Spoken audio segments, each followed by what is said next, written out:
Deserts are not attractive. Deserts are not comfortable to live in. Deserts are not desirable. Deserts are dry, deserted, deathful. It is a location where few choose to live.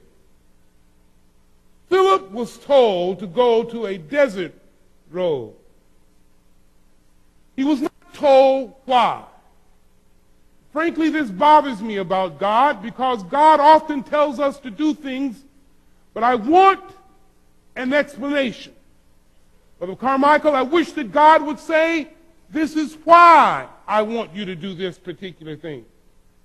But God did not say, Philip, the reason why I want you to go there is because I have somebody for you to meet. That's very important. Daniel, we don't know why Philip was going, and Philip didn't know, because God often sends you on a desert road with no other instructions but to go on a desert road. Here, Philip was doing what God said, and God sends him to a desert road. Why a desert road? I'm sure Philip asked the question. But when you question God, make sure at the same time you are questioning God that you are obeying God. Amen. He never told him how long he would be in the desert. The Bible doesn't say that he met this Ethiopian right away. As he was on this road in the desert, the Bible doesn't say how many miles he went in the desert before he could find this Ethiopian. The Bible doesn't say if he was there for an hour or a day, he had to spend the whole night or a whole week. The Bible does not clarify his time. That's something else I don't like about God, because what God does is sometimes he sends me on a desert road and he gives no time level. He doesn't say, you're only going to be on this road for one day. You can handle it. Oh no, he just says, go on the desert road. Sometimes there's no signs on the desert road that indicates where and how I'm going to make it. Sometimes there are no gas stations for refueling. When we lived in New Mexico, my wife and I, we had a church in Albuquerque, New Mexico, and another church 200 miles away in Roswell, New Mexico. And once a month, we would get in our little Subaru. Our kids were small, and we'd put them in car seats. And they'd sit in the back. They would sleep when we'd start out, because we'd start out early in the morning, because 200 miles is a long way to go for church.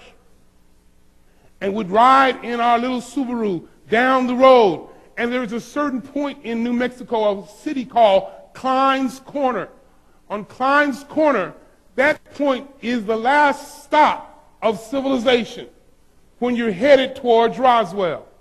When you get on the road towards Roswell, there is 100 miles of no gas stations, no houses. It is wilderness. If you see somebody stopped on the road, you help them. And in that particular time, ladies and gentlemen, on that desert road, I wondered why God had me to go out and work in Roswell. Well, I understood after a while what God was doing.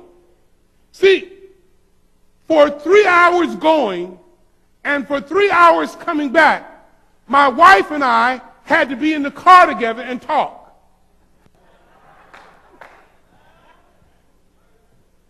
That was a difficult situation. Every month, Lord have mercy, every month we had to go over, Michael, the stuff we had to go through that last month. Danny, can you feel me, Danny? Can you feel me? I couldn't get out the car because I was in a wilderness. There was nothing that you could do. You were in a wilderness. You couldn't stop anywhere. And in those days, they didn't have cell phones and things like that. You just had to listen. And for 6 hours, once a month, God was doing something to my marriage. Because in order for my marriage to work, I had to get on a road in the wilderness. Oh, y'all not listening to me today. In order for Alex Horton to decrease and God to increase, I had to go on a desert road. God has a desert road prepared for you. But he does not tell you how long you're going to be on the road. That's the problem. I wish God would have told me. How long will you be on this desert road?